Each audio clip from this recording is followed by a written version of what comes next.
Hello students, welcome to my channel. Students, आज की class में हम पढ़ने वाले हैं एनिमल किंगडम यानी कि प्राणी जगत। एनिमल किंगडम जो है वो हमारी जो क्लास 11th है उस क्लास 11th के अंदर जूलॉजी का फर्स्ट पार्ट है और ये चैप्टर है नंबर 4 यानी कि चैप्टर 4 है। क्लास 11th की जो एनसीईआरटी है बायोलॉजी की उसके अंदर ये जूलॉजी का फर्स्ट पार्ट है यानी कि चैप्टर नंबर क्या है 4 है। प्राणी जगत यानी एनिमल किंगडम के अंदर अपन बहुत सारे फाइलम्स पढ़ने वाले हैं और उन फाइलम्स के क्या पढ़ने वाले हैं, डिटेल पढ़ने वाले हैं विद एग्जांपल्स। अगर मैं बात करूँ नीट की तो नीट के लिए देखो आपको वैसे तो ये पूरा चैप्टर पढ़ना है बट आप क्या कर सकते हो कि इसके वर्गीकरण के जो आधार है, वर्गीकरण के आधार जो है वो आप पढ़ सकते हो। इसके अलावा इनके एग्जाम्पल्स पढ़ सकते हो। अगर आप अच्छे से मेरे से वर्गीकरण के आधार पढ़ लोगे तो इसके बाद जो भी अपन फाइलम्स पढ़ेंगे उनमें आपको कोई दिक्कत होने वाली नहीं है। तो चलिए अपन स्टार्ट करते हैं प्राणी जगत के बारे में। तो प्राणी जगत पढ़ने से पहले अपन ये चीज़ देखते हैं कि सबसे पहले प्राणी क्या होता है, ठीक है, यानी कि प्राणी क्या है। तो ये सब मैं हटा देती हूँ एक बार और उसके बाद अपन करते हैं प्राणी के बारे में स्टडी। तो यहाँ पर देखना कि प्राणी जो है उनके बारे में हम कुछ बातें डिस्कस करने वाले हैं। एक्चुअल में प्राणी क्या होते हैं, देखो प्राणी पहली चीज़ तो बहुकोशिकीय होते हैं। कैसे होते हैं, बहुकोशिकीय। अब आपने ये चीज़ पढ़ी होगी कि एनिमल तो एक कोशिकीय भी होते हैं, लेकिन जो एक कोशिकीय है उसका एग्जाम्पल क्या होता है, जैसे बैक्टीरिया, ठीक है। ये कैसे होते हैं, एक कोशिकीय होते हैं यानी कि यूनिसेलुलर होते हैं। और ये कौन से जगत में आते हैं, कौन से किंगडम के अंदर आते हैं, ये आते हैं हमारे मोनेरा किंगडम के अंदर। कौन से किंगडम में, मोनेरा में।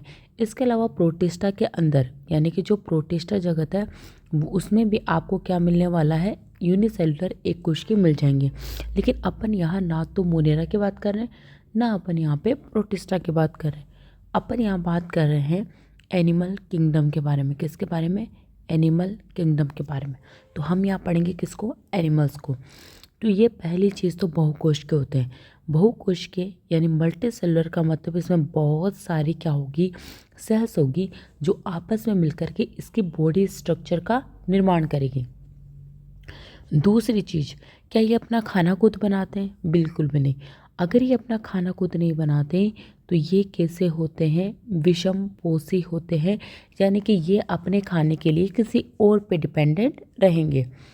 देन अगर हम बात करें इसके अंदर कि प्राणी जो है वो क्या करते हैं, जनन भी करते हैं। इसके अलावा प्राणी जो क्या करते हैं, वृद्धि भी करते हैं। पर क्या प्राणियों की वृद्धि लिमिटेड होती है, बताओ, या अनलिमिटेड होती है। तो आपने प्लांट के अंदर पढ़ा होगा कि पादपों के अंदर जो वृद्धि होती है वो अनलिमिटेड होती है यानी कि असीमित होती है। आप प्लांट्स को काटे जाओगे फिर वो बढ़ जाएगा, फिर आप काटोगे फिर वो बढ़ेगा। लेकिन प्राणियों की बात करें कि हम अपनी बात करें तो यहाँ पर जो वृद्धि होती है वो कैसे होती है, सीमित वृद्धि होती है, लिमिटेड वृद्धि होती है। ओके। इसके अलावा पोषण का प्रकार कैसा होता है, अपने पास होलोजोइक होता है। क्या होता है, होलोजोइक। यानी कि हम क्या करते हैं, खाने का अंतर्ग्रहण करेंगे। क्या करेंगे, अंतर्ग्रहण करेंगे। उसके बाद खाने को अंतर्ग्रहण करने के बाद अपन क्या करते हैं, इसका पाचन होता है। पाचन के बाद इसका अवशोषण होता है। अवशोषण के बाद इसका बहिक्षेपण होता है। लेकिन बहिक्षेपण होने से पहले इसका क्या हो जाता है, संवांगीकरण। क्या हो जाता है, संवांगीकरण। अब देखो अंतर्ग्रहण का मतलब और पाचन का मतलब, जैसे मान लीजिए ये अपनी पूरी एक बॉडी है, ठीक है। इस बॉडी के अंदर क्या करना है आपको, देखिए ये मैं ये मान के चलती हूँ कि ये अपनी क्या एक बॉडी स्ट्रक्चर है, ठीक है। इस बॉडी के अंदर आपने फूड को एंटर करवाया तो उसको अपन क्या बोलेंगे, अंतर्ग्रहण।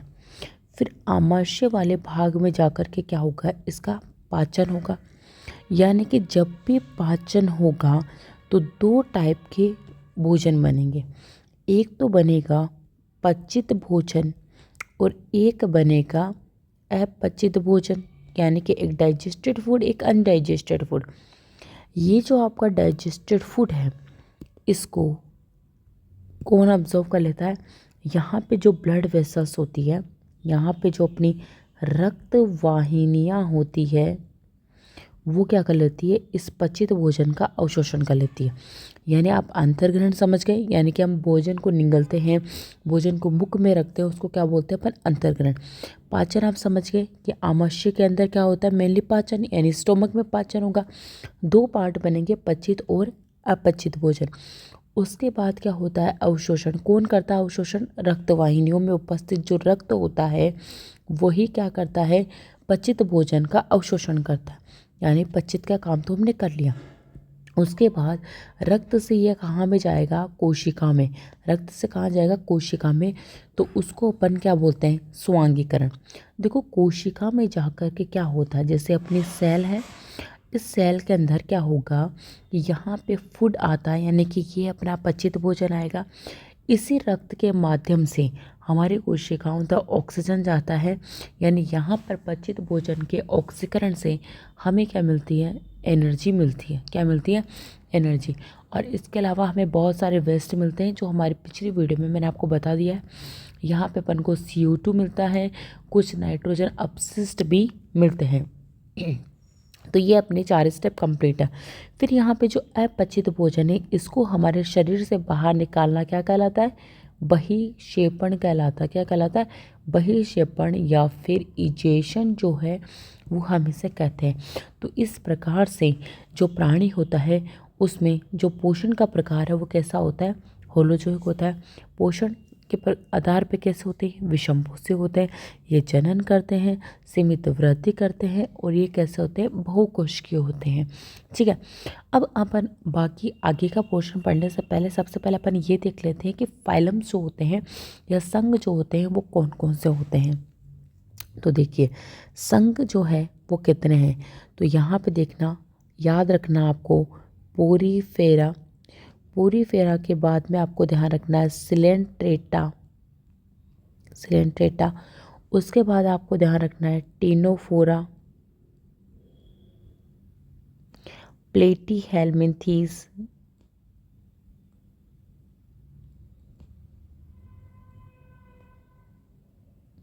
एस्केल्मिन्थीस,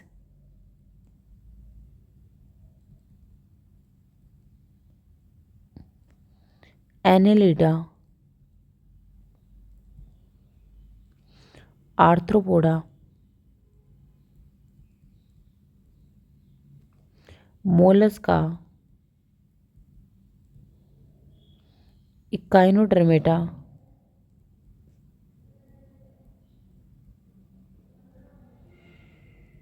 हेमिकोडेटा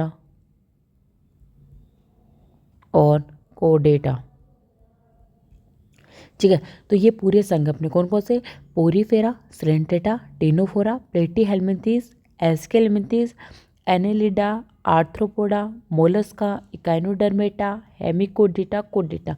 अब याद कैसे रखोगे? देखो प्लेटीहेल्मिन्थीस, एस्केल्मिन्थीस एक जैसे हैं, तो इन दोनों को आप वैसे ध्यान रख लोगे कि प्लेटीहेल्मिन्थीस है, एस्केल्मिन्थीस है। देन एस्केल्मिन्थीस के बाद भी ए से स्टार्ट हो रहा है, यानी एनेलिडा, डा और डा को ध्यान रखना है, एनेलिडा, आर्थ्रोपोडा और मोलस्का। और ये तीनों टा वाले ध्यान रखने हैं, इकाइनोडर्मेटा, हेमिकोडेटा और कोडेटा। तो इस तरीके से अपन को क्या याद रखने हैं? संघ ध्यान रखने हैं। तो 3 संघ आपको ध्यान रखना है, पोरीफेरा, सिलेंट्रेटा, टीनोफोरा। ये इजीली आपको याद हो जाएंगे, और हमेशा इनको सीक्वेंस वाइज जैसे मैंने लिखा है वैसे ही हम इनको क्रम में जो है हमको ये ध्यान रखने हैं। हमें सीक्वेंस इनका चेंज नहीं करना है, हमारे हिसाब से नहीं करना है। तो पोरीफेरा, सिलेंट्रेटा, टीनोफोरा, फिर प्लेटीहेल्मिन्थीस, एस्केल्मिन्थीस सेम से, एनेलिडा, आर्थ्रोपोडा, मोलस्का और टा वाले आपको तीनों ध्यान रखने, इकाइनोडर्मेटा, हेमिकोडेटा और कोडेटा। तो इस तरीके से आज हमने जो है प्राणियों के बारे में पढ़ लिया है। इसके अलावा अपन ने संघ के नाम ध्यान रख लिए हैं। आज की क्लास में अपन सिर्फ इतना ही पढ़ेंगे। नेक्स्ट क्लास में अपन पढ़ने वाले हैं वर्गीकरण के आधार। क्या याद रखने वाले हैं? वर्गीकरण के आधार जो है ये हम नेक्स्ट क्लास में अपने पढ़ेंगे। और थोड़ा थोड़ा करके अपन पूरा चैप्टर इसको कंप्लीट करेंगे, क्योंकि काफ़ी बड़ा चैप्टर है तो इसमें टाइम लगेगा। तो अपन इसको आराम से करने वाले हैं ताकि आप लोगों को जो है इसमें बोरियत महसूस ना हो, ठीक है। तो बने रहेगा मेरे साथ। Thank you so much. और आपको ये वीडियो कैसे लगी मुझे कमेंट सेक्शन में कमेंट करके ज़रूर बताना। चैनल को लाइक करना, सब्सक्राइब करना और अगर आपको अच्छा लगे तो शेयर भी करना। Thank you so much.